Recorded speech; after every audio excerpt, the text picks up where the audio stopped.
మీరు are news చూస్తున్నారు. ప్రతి నిమిషం తాజా వార్తలతో అప్డేట్ అవ్వండి.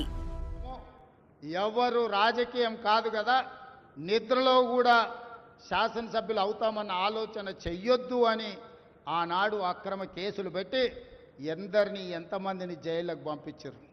ఇవాళ వాళ్ళే తన్నుకొని చేస్తున్నారు. ఒకరు కడుపులో కత్తులు పెట్టుకొని కౌగిలించుకుంటున్నారు. ఎవరు అక్కర్లేదు వాళ్ళని వాళ్ళే పొడుచుకుంటున్నారు. విపరీతమైన అవినీతి సొమ్ము వచ్చిన తర్వాత సొమ్ముల పంపకాలలో కుటుంబ పంచాయతీలు ఇవాళ కుటుంబంలోనే ఒకరు సహించుకోలేని పరిస్థితి. ఒకరి మీద ఒకరు యాసిడ్ దాడులు చేసుకోవాలని ఒకరిని ఇంకొకరు నవ్వుతూనే కడుపులో కత్తులు పెట్టుకొని కౌగిలించుకునే పరిస్థితులు ఈ రాష్ట్రంలో దాపురించినాయి. పాపం ఊరికే పోదు. పెద్దలు చెప్పిండ్రు, చేసుకున్న వాడికి చేసుకున్నంత మహానుభావ అని చెప్పిండ్రు.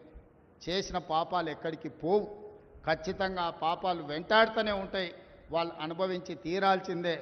ఆయన వెనకాల ఈయన ఉన్నాడని, ఈయన వెనకాల ఆయన ఉన్నాడని నేను ఒక మాట చెప్పదలుచుకున్నాను. అంత చెత్తగాళ్ళ వెనకాల నేనెందుకు ఉంటానయా?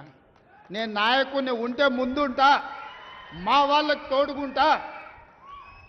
వాళ్ళ కుటుంబాలు వాళ్ళు కత్తులతో పొడుచుకొని హరీష్ రావు, సంతోష్ రావు వెనకాల రేవంత్ రెడ్డి ఉన్నాడు అని ఒకరంటే, లేదు కల్వకుంట్ల కవిత గారు వెనకాల రేవంత్ రెడ్డి ఉన్నాడని.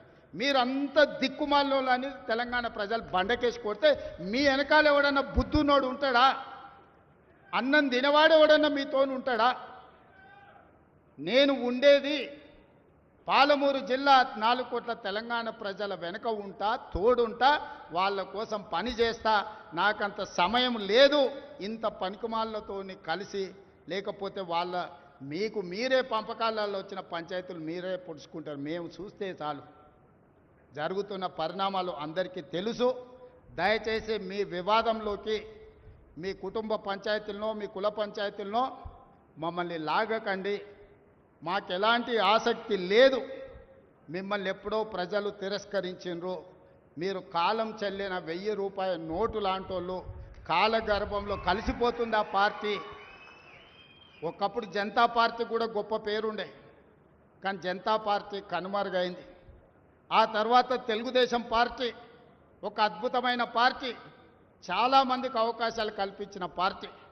కొంతమంది కుట్రల వల్ల ఆ పార్టీ కూడా ఈరోజు తెలంగాణలో ఒక సమస్యను ఎదుర్కొంటుంది. మరి ఇన్ని దుర్మార్గాలు చేసిన మీరు మాత్రం ఎట్లా మనుగడ సాధిస్తారు? ప్రకృతి అనేది ఉంటుంది.